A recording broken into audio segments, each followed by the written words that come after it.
In 2023, a social worker from an assisted living home in Puerto Rico reached out to Pittsburgh authorities to report that they believed one of their 83-year-old residents was Patricia Copta, the Sparrow. Authorities learned that Patricia did in fact up and leave for Puerto Rico back in 1992. Like, who would have thought? How did she get to Puerto Rico? She told the staff members there that she had come to Puerto Rico on a cruise ship from Europe. Now, at this facility, as the years went by, it is said that Patricia initially kept her past a tight secret. Like, she would hardly not share anything about her past. She wouldn't slip up and say anything. Nothing. Until she continued to get older, and this is when she started suffering from dementia. Because of this, staff were finally able to start putting little details together of things that she would say, and they eventually realized who she was. Now, authorities immediately ordered a DNA test to be performed on Patricia, and after it taking almost a full entire year to get the results, it has now been confirmed that the woman that has been living in the care facility in Puerto Rico since the 1990s is Patricia. 86-year-old Bob, her husband, Bob and Patricia's sister, Gloria, were absolutely shocked. Almost 31 years. And it's been bad. I had it cost me a lot of money. I even put advertised in the paper down in Puerto Rico looking for her. We really thought she was dead all those years.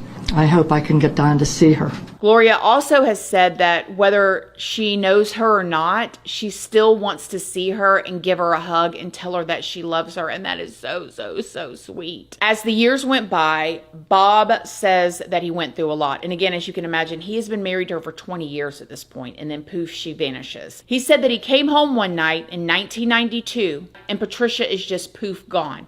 She's vanished. Now, after being reported missing, the cops say that they did everything that they could to try to find Patricia.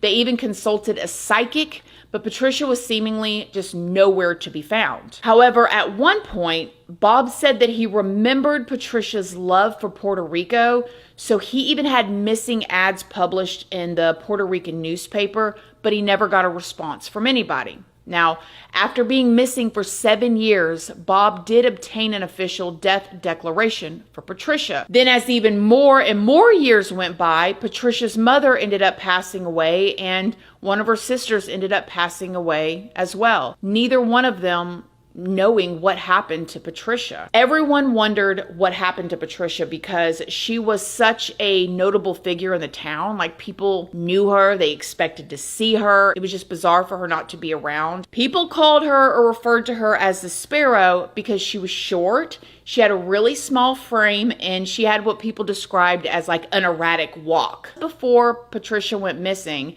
she had been hanging around the downtown area since way back in the 1980s, and she would be down there preaching the end times to anyone and everyone that would listen to her. It is said that she suffered from pretty severe mental health issues and she was afraid of being institutionalized. It is said when Patricia was downtown preaching, she would literally go up to people's cars, lean into open car windows at traffic lights and tell people about God's impending wrath. Locals say that Patricia would attend all kinds of events around town and she would be really well dressed and she would be there preaching as well. They all knew her. It had been reported to investigators that Patricia had made different comments or statements at times to other family members that she was leaving because she was concerned that she was going to be placed in a care facility. But no one really thought much of it. I mean, maybe they didn't believe that she would actually leave, but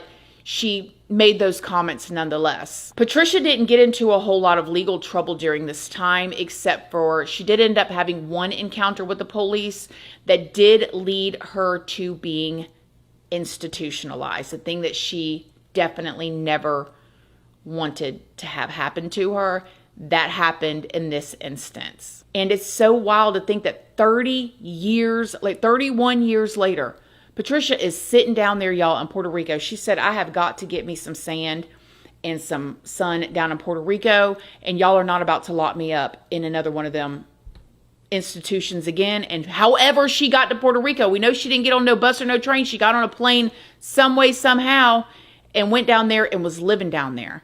And then they took her into a care facility and took care of her. I don't know. I think that's pretty cool. I do. And I don't know if necessarily this is a happy ending. I think this is more closure for the family, right? I think the happy ending is the fact that Puerto Rico, they have some sort of system in place that they took in literally a stranger. They've been caring for her all these years in a care facility. And the photo of her, she looks just fine to me for 83 years old with dementia. I mean, she looks healthy, clean, happy. But I love these types of stories because people that have gone missing, even just over the last few years or even just recently, there is still a chance that they could be found, hopefully healthy and happy somewhere. It's sad that her family had to think for so long that she was probably not alive and go through that pain, and her mother passed away not knowing on this side that she was still okay.